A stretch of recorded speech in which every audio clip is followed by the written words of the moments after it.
أعوذ بالله من الشيطان الرجيم بسم الله الرحمن الرحيم.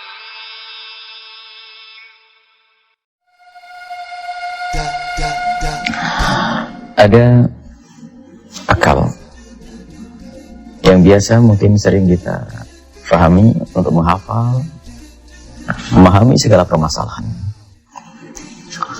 Akan tapi dalam kenyataan, orang itu paham tentang permasalahan dan mengerti kalau itu benar dan mengerti kalau itu batil,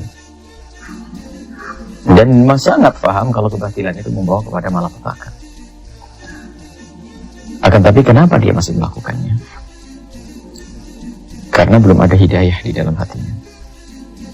Mengerti kebenaran Islam, tapi karena belum mendapatkan hidayah tidak akan masuk Islam. Mengerti tentang sebuah kebatilan, keharaman, masih saja melanggarnya. Karena ada sesuatu yang tertinggal, yaitu belum ada insyaf di dalam hatinya.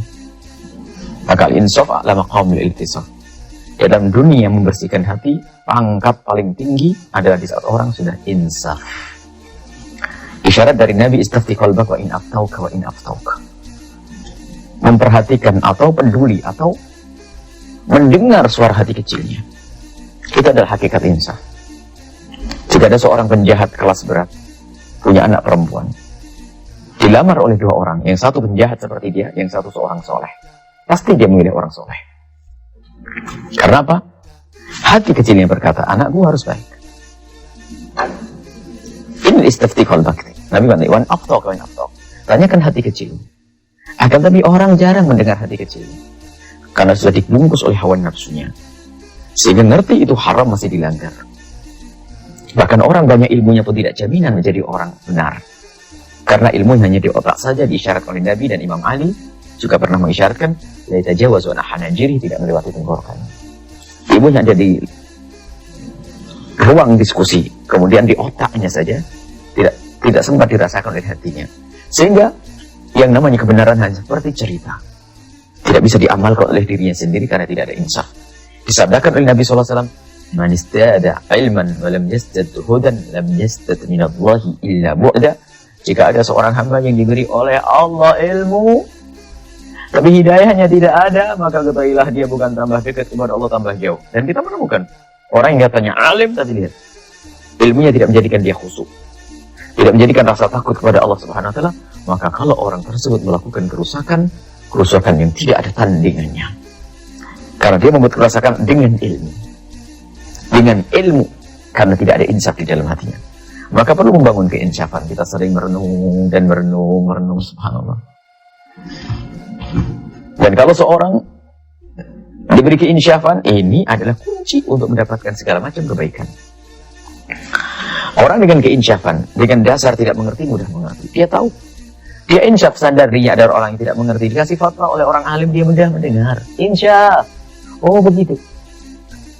Sehingga sampai al-ajais, atau yang sering, atau ibu-ibu di kampung yang tidak pernah berurusan dengan dialog akal dan sebagainya, karena kebersihan hatinya, kepolosannya, yang ada di dalam hati ada keinsafan, mendengar petuah dari ulama langsung diamalkan, tidak banyak tanya mana dalilnya, seperti apa benar tidak dalilnya dan sebagainya. Dia mudah mengamalkan keinsafan. Sayyidina Imam Razi rahimahullah ta'ala pernah berdoa, Allah marzuqni iman al-ajais, ya Allah berikan saya itu iman tuh kayak orang-orang kampung itu, yang insyaf, nggak macam-macam. Kita ini sibuk diskusi, dialog, tidak menjadikan menitikkan air mata. Tapi ada seorang ibu baca zikir la ilallah beberapa kali sudah mengucurkan air mata. Kalau lagi ziarah Rasulullah dengan derai air mata, di Ka'bah derai air mata, ibadahnya Masya Allah, dengar suara azan bergegas melakukan sholat, lihat. Rajin puasa, rajin bangun malam, lihat. Dengan tetangga baik dan sebagainya. Allah tidak berdasarkan ilmu yang banyak, kan? Tapi alangkah banyaknya orang yang mempunyai ilmu, akan tapi karena tidak ada keinsafannya, dia malah membuat kerusakan di muka bumi ini. Bahkan itu paling bahayanya manusia. Dengan ilmunya tidak ada keinsafan. Maka ilmu insyaf ini adalah ilmu yang luar biasa. Mari kita belajar untuk insyaf dengan menghidupkan renungan kita, ilmu yang kita dapat. Mungkin Kita semua juga punya pengalaman pribadi-pribadi. Sesaat kita mengerti kalau itu haram. Agar tapi kenapa kita masih melakukannya? Tidak ada keinsyafan. Padahal kalau kita bertanya hati kecil kita menjawab itu haram dan tidak boleh. Itu membahayakan. Maka Nabi menghimbau, istafti qalbak. Tanyakan hati kecilmu itu. Sejahat-jahatnya orang, sebetulnya dia ingin keluar dari kejahatan. Hanya karena lingkungannya kadang tidak bisa menjadikan dia keluar. Sudah terikat dengan komunitas yang tidak baik. Atau karena hawa nafsunya terlalu kuat. Sehingga dia mengerti dan sadar. Dan dia hakikatnya tidak menikmati itu semua. Cuma karena dia dibuai oleh hawa nafsunya, seolah-olah dia menikmati dengan kemaksiatan dan sebagainya.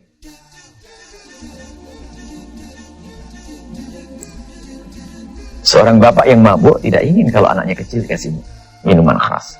Karena dia insyaf. Di saat itu ada keinsyafan. Akan tapi di saat keinsyafan tidak ada, lihat, brutal. Orang. Ilmu banyak tidak ada guna kecuali tidak ada insyaf. Insyaf itu adalah sadar. Insyaf itu adalah mendengar suara hati kecil kita. Dan insyaf ini yang membawa kepada kemuliaan. Dan bahasa lain insyaf ini adalah kiriman dari Allah, yaitu hidayah. Bagaimana kita mencari hidayah? Harus kita mendekat kepada Allah Subhanahu wa taala, memohon kepada Allah Subhanahu wa taala. Dekat dengan orang-orang soleh, dekat dengan orang baik. Berbanyak berpikir dan seterusnya. Kemudian belajar menuntut ilmu memang karena kita ingin mencari ilmu untuk dekat kepada Allah, bukan mencari ilmu debat. Makanya dikatakan kalau ada orang mencari ilmu untuk berdebat dan sebagainya, dia tidak akan mencium bau surga. Untuk berbangga-bangga, dia tidak akan mencium bau surga. Kenapa? Karena ilmunya itu kalau dicari dengan seperti itu, tidak dicari atas dasar insyaf, tapi hanya ingin bangga-banggaan, diskusi hebat. Tapi kalau orang mencari ilmu karena aku ingin mencari ilmu agar aku bisa beribadah dengan benar, agar dekat kepada Allah, ilmu insyaf, maka begitu mudahnya di saat mendapatkan ilmu untuk diamalkannya. Semoga Allah berikan kepada kita keinsyafan dan kesadaran. Doa yang sangat luar biasa. Allahumma arinal haqqa haqqan warzuqna ittiba'ah wa arinal batila batilan warzuqna ijtinabah.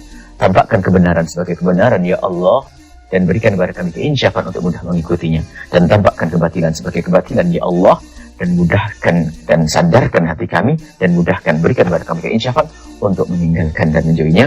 Allah a'lam bishawab. Assalamualaikum warahmatullahi wabarakatuh.